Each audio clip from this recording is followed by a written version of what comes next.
correct. Video log number 1. This is probably her 28th or 30th contraction.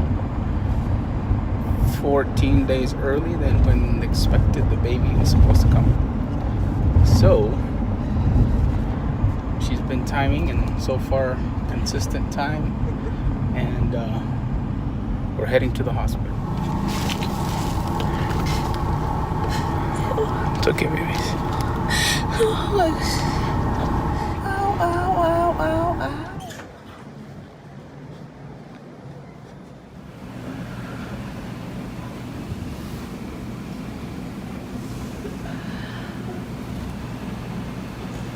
Video log number 2. We made it to the hospital. She is on the monitors.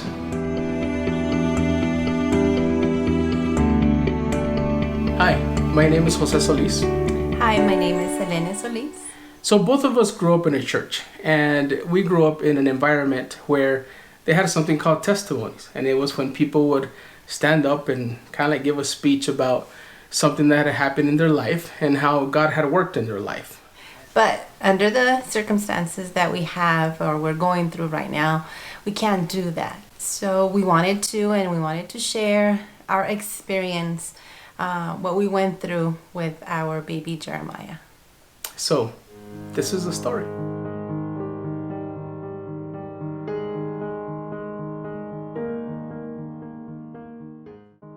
So one day I was at school and my wife says, "Hey, can you stop and get some milk? I think it was bacon, bread, some groceries, and a pregnancy test." Had to text her back and say, "Who is it for?"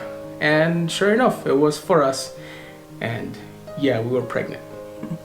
Well, my pregnancy was great. It was perfect. Everything was amazing.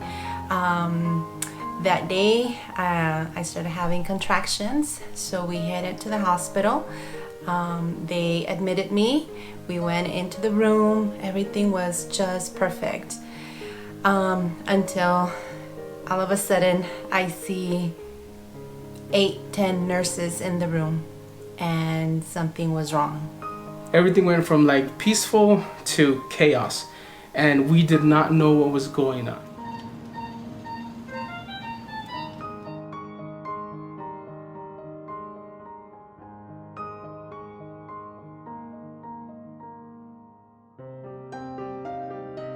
During the delivery, the doctor went in, the nurses were in there, and Jeremiah was out.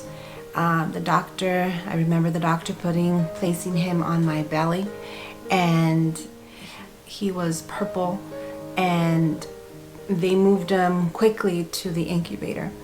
One thing that I noticed was that he wasn't crying, and I would ask my husband repeatedly, "Why is he not crying?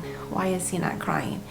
At the same time, my husband was asking me, "Stay with us," telling me, "Stay with us. Your baby needs you."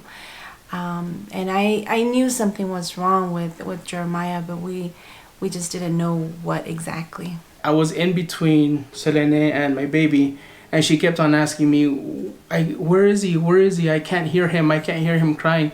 And I remember that I would turn to my side, and I could see my son, like the way he was limp, and he was just blue, and I was just praying so much in my mind, and I just remember thinking, what if he is dead? And then my wife all of a sudden became real pale, and then she didn't know what she was saying. She just kept on just kind of like looking at me and saying, I'm here, but she really wasn't. So there was a moment where all of a sudden I heard like a moaning sound. It wasn't a cry, but at least I knew my son had made a sound.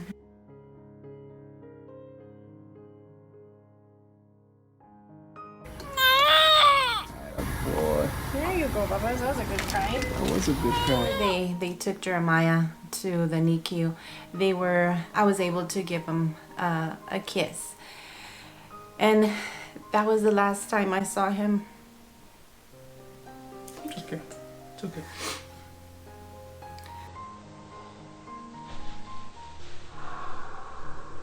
So my wife started to feel this enormous pain coming up on her chest. She was losing so much blood, so that's why she kept on like just leaving us. And then they were trying to connect an IV on her. There was just so much things going on, but the pain was probably the worst, right? Yes. I remember the nurses, usually what they do is they press on your belly after you deliver, and every time they would press, it would hurt so much. And that was new. I've had 2 more deliveries before this, and I never experienced that with my other 2 kids. So, long story short, what had happened is at first they thought it was a placenta that had ruptured, and then they thought it was the cervix that had torn or something, but it ended up being that she had some blood vessels that had ruptured near her hip area, in her leg, and that blood was accumulating up on her to her stomach and her chest, and that's why she was feeling that pain. So at the NICU and where the delivery room, there's a hallway that passes through the 2 sections. Every time I would walk through that, from checking up on Jeremiah and checking up on my wife, and I would leave Jeremiah and say, God, he's in your hands. And I would leave my wife and say, God, here's my wife. And I would just walk back and forth. And finally, after they stabilized my wife, they decided to do a CAT scan. So at this point, the doctors didn't know what really was wrong with me. And that's when they revealed that I had internal bleeding.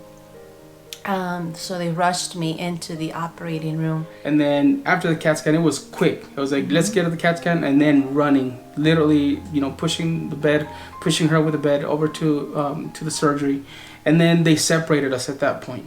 I remember before I went into surgery, I held my husband's hand and we said, I love you to each other. I remember going into the operating room and just looking at the ceiling and thinking, this is gonna be okay. God is with me.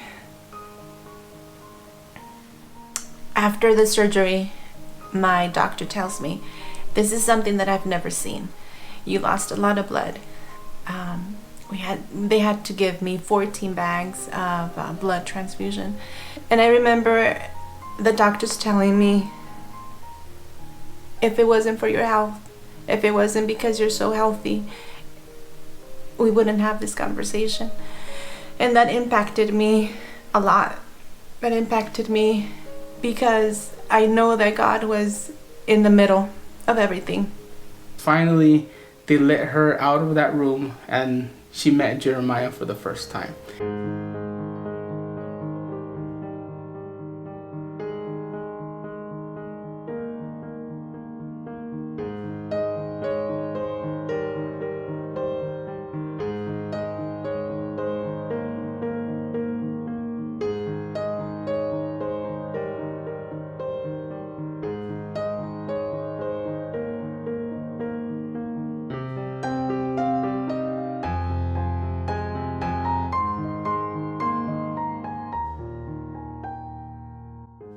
So we really wanted to share this story with you because during this whole COVID thing, we couldn't have pastors come in, we couldn't have our parents come in. We had the faith, we just had to put it into practice in that moment.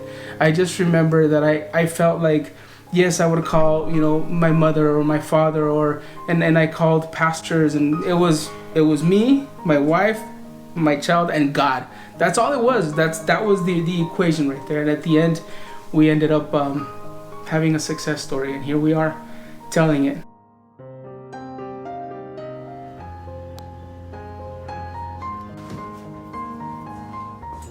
Okay, baby Jeremiah, little brother. Video, hopefully video log last one. We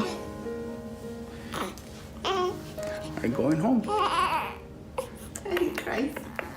Jeremiah 29:11 says, "For I know the plans I have for you, declares the Lord, plans to prosper you and not to harm you, plans to give you hope and a future." If you're going through difficult times, simply pray. God has good plans for you.